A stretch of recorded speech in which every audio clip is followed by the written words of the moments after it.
you can append variables to strings with plus equals operator. You can see with this variable sentence and string example, which is said the YouTube channel Easy Programming is pretty awesome and multi-language. And I forgot to make a space here, so let's quickly change this.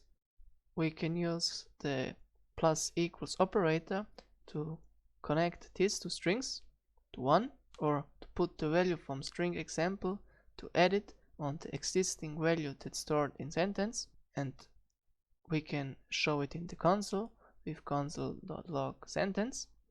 And if I click on run, we see if I made the console a little bit bigger, the YouTube channel Easy Programming is pretty awesome and multi-language, so check it out. So definitely check it out. So let me show you another example.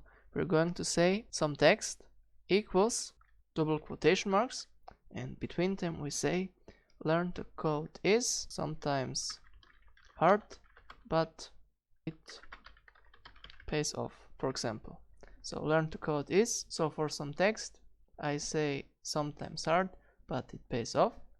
And now we can do the same. So we can say console.log, and before I do that we have to say example text plus equals text. And if we now put example text in our parentheses from the console log, so example text, and make the console a little bit bigger, and now click on run, we see learn to code is sometimes hard, but it pays off. So with the plus equals I can add two strings and merge it into one, that we also saw in the previous lectures. So this was about this lecture, about appending variables to strings, and I am gonna see you in the next lecture.